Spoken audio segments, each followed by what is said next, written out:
A very good morning to you all, ladies and gentlemen. Thank you very much for inviting the European Commission, DG Education and Culture to this day of debate and exchange of opinions and suggestions on the best way forward regarding media literacy and the growth of democracy through that. I couldn't agree more with President Filippo on what he has just said.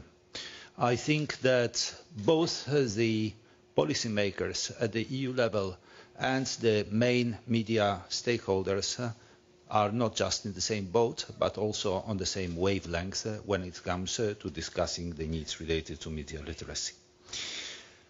Media literacy, we look at it in two ways. First of all, we regard it as ability to access all different forms of media, TV, film, radio, recorded music, print media, of course, above all, internet and all other new digital communication technologies. But at the same time, we have to look, and we look at media literacy in a different way still. The ability to access all these different forms in order to understand, in order to evaluate critically the different aspects of the content of the media. And the ability to use the extraordinary and steadily increasing range of means at our disposal today for creating communication in a variety of contexts. Now, ladies and gentlemen, the other day I read an article by an active user and creator of content on the net, published in the largest daily of the country I happen to come from. And that lady offered the view that nowadays everybody, practically everybody, can do anything on the net, anything, and that includes politics, as Gaddafi and Mubarak learned to their own peril last year. And indeed, daily, I would say, evidence abounds that we are dealing with millions of active shapers of politics. You only need to look at what has been happening since autumn last year in Russia. You only need to look at the developments in the United States where the Protect IP Act and Stop Online Privacy Act have been effectively stopped in the legislative process in the Congress, mainly, or at least inter alia, through active protest and opposition coming from the digital community with the one-day strike of the Wikipedia and other manifestations of discontent with the provisions of those two legal acts.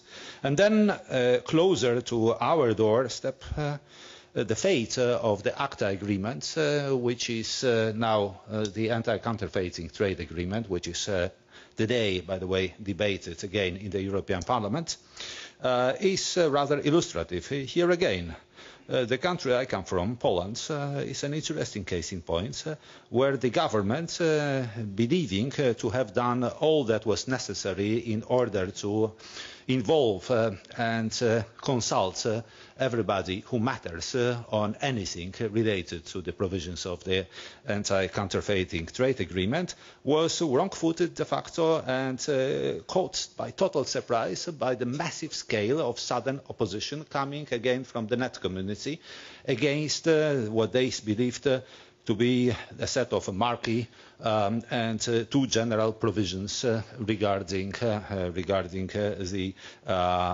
transfer and circulation of content on the net and putting allegedly at risk not just the privacy but also liberty and freedom of using the net by individuals.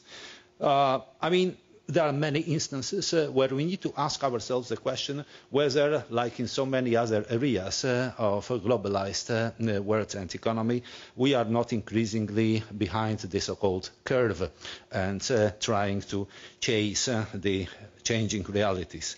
And indeed, When I recall the discussion that took place early last year among the education ministers at the informal session of the Council on the media literacy, I see that, and this is underpinned by lots of evidence, anecdotal evidence, admittedly, but still lots of it.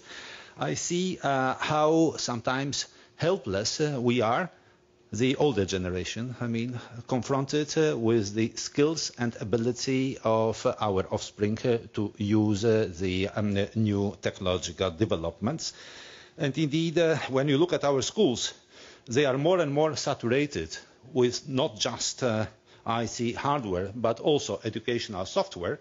And nobody will claim that the teachers, the headmasters, the education delivery systems overall are not trying to keep up pace and to help people who work in that sector to use proactively and with confidence the new technological opportunities, staying at the same pace and at the same speed as the youngsters they are supposed to teach, and yet people do not always succeed with that. And I think that here again, I like to refer to experiences from my own country.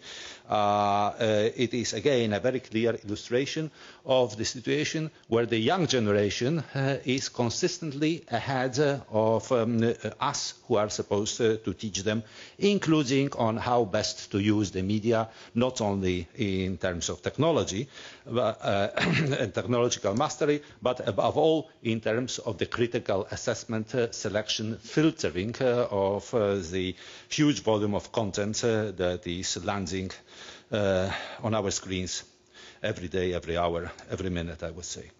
Now, are we there to simply state the fact that things are developing as fast as they do, and there is hardly anything we can do to help shaping the developments in the right way, promoting and strengthening democracy rather than weakening it? I think that not all is lost, of course. Here again, looking at the media literacy issues, it is something with which the European Commission as such has started to deal only in the second half of the last decade. Before it was not really an issue. But since that time, a lot of good things happened. Not only the communication on media literacy that we issued in 2007, but also recommendation that came 2 years later, recommendation to our member states stressing their role in cooperation with the authorities in change of audiovisual and electronic communication regulation and the media industry in improving the level of media literacy in society. Now you may wonder why I am here and not other colleagues from the Commission. Well, the reason is simple. 2 years ago, the responsibility, the remit for media literacy was passed from DG Information Society to DG Information and Culture, which in itself is not a bad thing because it allows us to better integrate cultural and education aspects of media literacy, linking them with the citizenship through media literacy. And this is what we have been attempting to do. As you know, we are mandated and expected by the letter of the EU legislation to issue reports on levels of media literacy in our member states. Now, in order to do that adequately and with a degree of usability that will be interesting for both the national authorities and for main media providers, people like you, we of course need more evidence. And because we need that, and because this obligation which was introduced by Audiovisual Media Services Directive will stay with us, rightly so, in years to come, we have launched a couple of studies to develop, test and to refine criteria for assessing media literacy levels. And since I already referred to education, we try to do something more in this regard. And just as President Filippo has already remarked, indeed, we had a useful ministerial debates on these issues last year. And last year again, we launched, in the context of what we call open method of coordination, soft methods of passing best practice, peer learning from one member state to another, we organized a new expert group composed of representatives of ministries of education of our member states. And this group has started to work, and in the next 2 years we will have a good opportunity, therefore, to stimulate a debate on the role of media, especially film, in education, reaching higher literacy levels. Now, this expert group, what is it supposed to do? First of all, it has to analyze if and how media literacy is included in educational policies of each country. The different approaches will be examined and discussed, and good practices will be agreed and outlined. Secondly, it is tasked to evaluate the feasibility and, if possible, to issue a proposal for a plan to assess media literacy levels in Europe, in cooperation, of course, between the EU level, the European Commission, and the national and regional authorities. Of course, this work must not stop in 2013. And indeed, while drafting the concept and the legal base for the new integrated, or rather umbrella kind of program linking culture and media under one roof called Creative Europe in the period after 2013.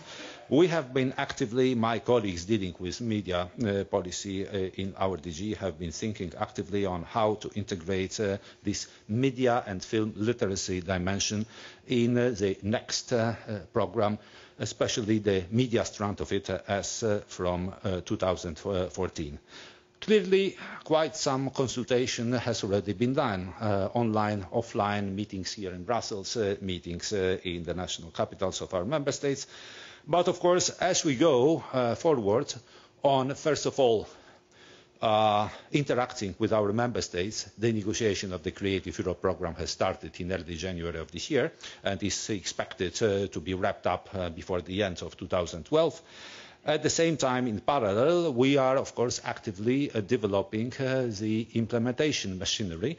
And in the context of that technological development, we will continue in this way or another, interacting and consulting all our main stakeholders in order to get it right. The legal base being general in nature, of course. And we need to complement these generalities by specific implementing provisions, which will matter a lot to the future beneficiaries and users of our future Creative Europe program. Let me assure you that media literacy will remain of interest and concern to us, and we will try to strengthen this and to accompany this in a proactive way through the implementation of Creative Europe program. But of course, in order to be able to do it properly, we will need above all to stay in touch and to stay in listening mode in contact with the media industry. It's not a platitude, it's not a generality, even if it sounds like one, but we really do believe, I personally believe, that the role of the media industry here is obviously absolutely crucial. And regarding media literacy, it's not just the public authorities which feel responsibility, it's also the industry, and there are some excellent initiatives already taking place, as I'm aware. And I'm sure that we will be seeing examples of those excellent initiatives here today shortly. So, with other colleagues from DG Education and Culture, I see some of them here in this room, we are looking forward to a day of, I hope, productive debate, something that will help also us European bureaucrats to even better target the delivery tools of our future instruments supporting culture and media industry, CCIs as we call them in Europe. I wish you a day of productive debates, and I myself am looking forward. Right. That's a sure sign that it's time to end. Yes, yes. Thank you very much.